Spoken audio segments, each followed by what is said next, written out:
Bonjour à tous, bienvenue dans Morning Gecko du mercredi 8 juillet 2020 et la photo du jour, c'est le président brésilien Jair Bolsonaro qui a été donc testé positif au coronavirus après avoir vilipendé et refusé de nombreuses mesures pour protéger sa population. Il se sent bien pour le moment, mais enfin, ça crée quand même du trouble si vous avez un contexte, vous voyez, où la majorité des bourses ont baissé hier et ce matin ça baisse aussi un petit peu sur le Nikkei. En revanche, le marché chinois continue sa tendance haussière, même si ce rallye récent sur les actions pose des questions. Vous voyez que notamment l'indice de volatilité est encore à un niveau élevé et que la hausse récente des actions, en particulier sur le SP500, s'est fait encore largement avec les valeurs technologiques. On verra bien entendu la suite des événements, mais si l'on regarde par exemple le secteur aérien, vous voyez qu'hier il a quand même pas mal décroché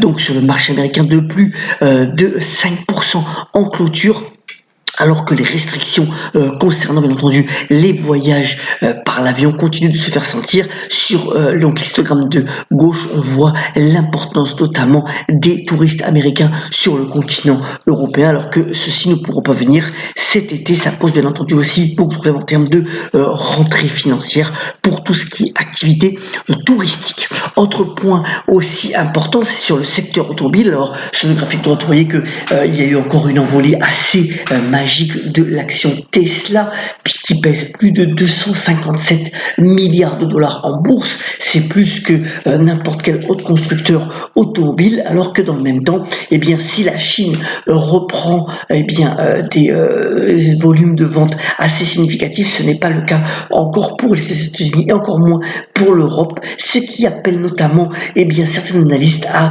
considérer que de nombreuses concentrations vont avoir lieu dans le secteur pour avoir une taille critique assez significative, comme l'a initié d'ailleurs Peugeot en s'alliant avec le groupe Fiat Chrysler. Donc d'autres mouvements sont attendus, en particulier notamment de la part de Volkswagen ou de Daimler.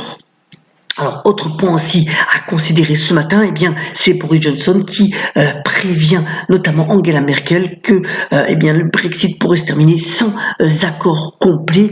Bien entendu, c'était encore énormément de pressions qui sont mises de part et d'autre. Vous voyez que sur ces entrefaites, le sterling ne bouge pas beaucoup, notamment contre l'euro. Mais enfin, c'est aussi une donnée à considérer pour les prochaines semaines. Retour sur l'actualité des entreprises. Pas mal de choses. D'abord, Walmart, le leader de la distribution outre-Atlantique, mais pas que, et qui emboîte le pas à Amazon, puisque le distributeur américain va créer une carte permettant la livraison le jour même, avec pas mal de services associés. Et là, c'est véritablement pour concurrencer l'activité Prime d'Amazon. Vous voyez que sur ces entrefaites, l'action du distributeur américain a pris plus de 6%. En revanche, ça va mal pour Boohoo. Vous voyez, c'est que Boohoo, c'est un site important de vente en ligne de vêtements. De plus en plus de plateformes de e-commerce sont en train de retirer leur accord avec Boohoo. L'action a perdu encore 11% hier. C'est encore le cas notamment d'Amazon qui retire sa plateforme de ses propositions. Dans la nuit, ça a été annoncé. C'est en raison du fait que Boohoo paierait mal ses salariés en dessous du minimum requis. Et voilà, ça pose des problèmes. C'est toujours cette tendance un peu ESG de faire du développement durable et dans de bonnes conditions aussi pour les salariés. Vous voyez que une des victimes, c'est véritablement Boohoo. On verra si la société réagit plus tard dans la journée face à ces dernières annonces. Il a présenté donc la nouvelle box. C'est donc Xavier Niel, le patron de Free. La maison mère, c'est Iliad. Vous voyez que le parcours boursier récent de Iliad était quand même assez beau, assez significatif. Et donc c'est la nouvelle Pop. Alors ça simplifie complètement l'accès.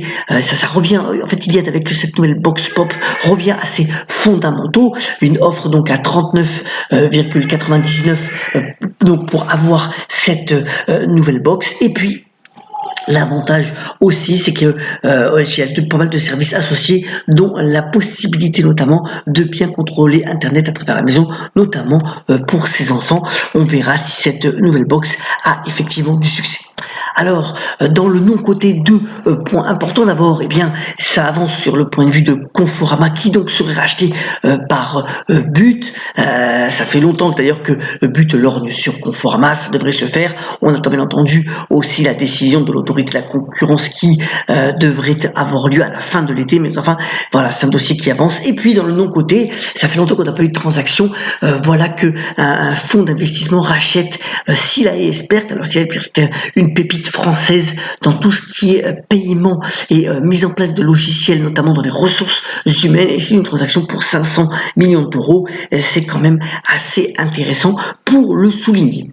Bien entendu, c'est mercredi, alors c'est certainement bien la comédie de l'été, puisqu'elle sort aujourd'hui, tout le monde en parle, ça s'appelle tout simplement Noir, avec énormément d'artistes. C'est une superbe comédie qui permet de démonter tout ce qui est racisme et communautarisme. Et puis, voilà encore une belle initiative, un diptyque, donc ça va être finalement sorti sur 2 semaines, donc un film israélien qui finalement ça s'appelle Shane et Beloved. Le premier qui sort c'est Shane aujourd'hui, Beloved ce sera la semaine prochaine, et ça va explorer finalement le versant masculin et féminin d'une rupture. Voilà un procédé qui est assez subtil pour essayer de comprendre, de décrypter la complexité des sentiments d'un homme vis-à-vis d'une femme, et ça a été véritablement salué par la critique. Terminons ce Mon Écho en vous souhaitant une excellente journée par la citation du jour. Elle vient du grand Jean de La Fontaine, qui a notamment déclaré: garde-toi tant que tu vivras